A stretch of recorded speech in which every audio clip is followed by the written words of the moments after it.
ഈ സ്ഥലം MLA അമേരിക്കയിലാണെന്ന് വലിയൊരു വിമർശനം LDF ഉയർത്തുന്നുണ്ട്.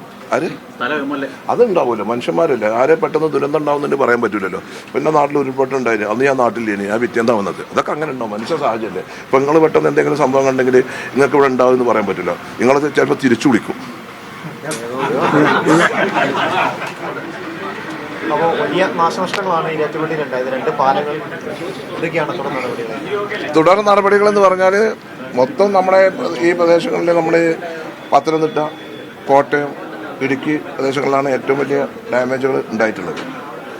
അതിൽ മൊത്തം നമുക്കറിയാലോ, ആറന്മുളയിലായാലും ഇടുക്കിയിലായാലും ഈരാറ്റുപേട്ടയിലായാലും ഒക്കെ. അപ്പോൾ അതിൻ്റെ നാശനഷ്ടങ്ങൾ കണക്കാക്കുകയാണ്. തകർന്ന റോഡുകളും തകർന്ന പാലങ്ങളും പൊതുമരാമത്ത് വകുപ്പ് ഏറ്റവും വേഗത്തിൽ അത് പുനർനിർമ്മിക്കും. ഒരുപാട് സ്ഥലങ്ങളിൽ മണ്ണിടിഞ്ഞിട്ടുണ്ട്. അപ്പോൾ ആ സ്ഥലങ്ങൾ ഒക്കെ ഒന്ന് പോയി ഒരു എസ്റ്റിമേറ്റും കാര്യങ്ങളും എടുക്കണമെങ്കിൽ ഈ മഴ ഒന്ന് ക്ഷമിക്കണം. അതുപോലെ പാലത്തിൻ്റെ എന്തൊക്കെയാണ് പാലത്തിന് ഡാമേജ് ഉണ്ടായിട്ടുള്ളത്, അതിൻ്റെ ബലക്ഷയം ഉണ്ടായിക്കണോ കാര്യങ്ങളൊക്കെ പരിശോധിക്കണമെങ്കിൽ ഒന്ന് വെള്ളം ഇറങ്ങണം. അപ്പോൾ അതിന് വെയിറ്റ് ചെയ്യണം. ഈരാറ്റുപേട്ടയിൽ ഉണ്ടായത് 2 പാലങ്ങൾ മുനിസിപ്പാലിറ്റിയുടെ ഉടമസ്ഥയിലായിരുന്നു. ഒരു നടപ്പാലം ഒലിച്ചുപോയി, അപ്പുറത്തെ പാലത്തിൻ്റെ കൈവരിയും കാര്യങ്ങളും പോയി. അപ്പോൾ ആ 2 പാലങ്ങളും PWD ഡിപ്പാർട്ട്മെൻറ്റ് ഈ പ്രളയത്തിൻ്റെ വന്ന നാശത്തിൻ്റെ അടിസ്ഥാനത്തിൽ ആ നടപ്പാലം ഒരു ഗതാഗത സൗകര്യമുള്ള ഒരു പാലമായിട്ട് അവിടെ പുതിയൊരു പാലം നിർമ്മിച്ചു കൊടുക്കും. അതുപോലെ തന്നെ മറ്റ് കൈവരികളും കാര്യങ്ങളും നഷ്ടപ്പെട്ട പാലങ്ങളൊക്കെ ഒന്ന് സ്ട്രെങ്തൻ ചെയ്യും.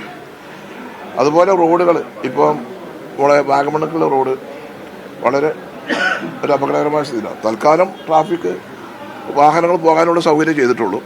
ഇന്ന് ഞാൻ ബന്ധപ്പെട്ട എക്സിക്യൂട്ടീവ് എഞ്ചിനീയർമാരും ഉദ്യോഗസ്ഥന്മാരുമായിട്ട് കോട്ടയത്ത് ഒരു മീറ്റിംഗ് കൂടിയിരുന്നു. അപ്പോൾ അവരുടെ എസ്റ്റിമേറ്റും കാര്യങ്ങളൊക്കെ എടുക്കുന്നുണ്ട്. ഫണ്ട് ഒരു കാര്യത്തിനും ഒരു പ്രയാസം ഉണ്ടാവില്ല എന്നുള്ളത് ബഹുമാനപ്പെട്ട മുഖ്യമന്ത്രി തന്നെ പറഞ്ഞിട്ടുണ്ട്, ക്യാബിനറ്റിലും പറഞ്ഞിട്ടുണ്ട്.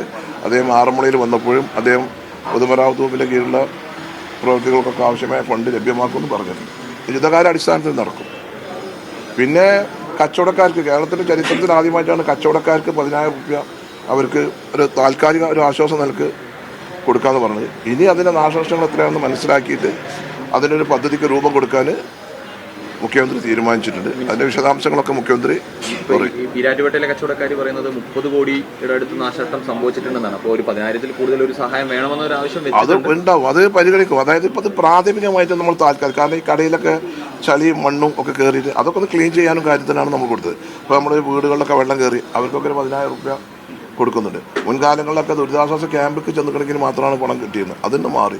മുൻകാലങ്ങളിൽ ഫോട്ടോ എടുക്കണമായിരുന്നു, ആ ഫോട്ടോ എടുക്കേണ്ടത് കൂടി മാറ്റി.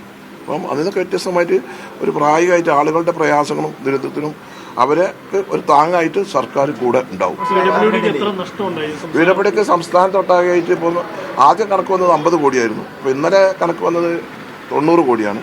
അപ്പോൾ അതിന് നാശനഷ്ടങ്ങളുടെ കണക്ക്, കാരണം മലബാർ മേഖലയിലും മധ്യ തിരുവിതാംകൂറിലും തെക്കൻ തിരുവിതാംകൂറിലൊക്കെ പല ഭാഗങ്ങളിലും നാശനഷ്ടങ്ങൾ ഉണ്ടായിട്ടുണ്ട്. അതിന് ഒരു ഫുൾ ചിത്രം കിട്ടണമെങ്കിൽ ഒരു 20-ാം തീയതി ആവും. ഈ ആലപ്പുഴയിലെ AC റോഡ് വലിയ തോതിൽ ചർച്ചയാവുന്നുണ്ട്. ഇപ്പോൾ G. സുധാകരൻ അടക്കം തന്നെ അത് ഉന്നയിച്ചു. ഒരിക്കലും വെള്ളം കയറിയാന്ന് കഴിഞ്ഞ സർക്കാർ പറഞ്ഞ റോഡാണ്. അതിപ്പോൾ പൂർണ്ണമായിട്ട് വെള്ളത്തിൽ മുങ്ങി. അതിനൊരു അന്വേഷണം ഉണ്ടാവും. അന്വേഷണം ഉണ്ടാവും. നിർമ്മാണത്തിൽ അപാകത എങ്ങനെയാണ് എസ്റ്റിമേറ്റും കാര്യങ്ങളൊക്കെ ഉണ്ടാക്കിയത് എന്നുള്ളത് ഉണ്ടാവും. നമ്മളിപ്പോൾ വന്നിട്ടല്ലേ ഉള്ളൂ, 2 മാസത്തിലായിട്ടുള്ളൂ. നമ്മളിന്ന് പരിശോധിക്കും.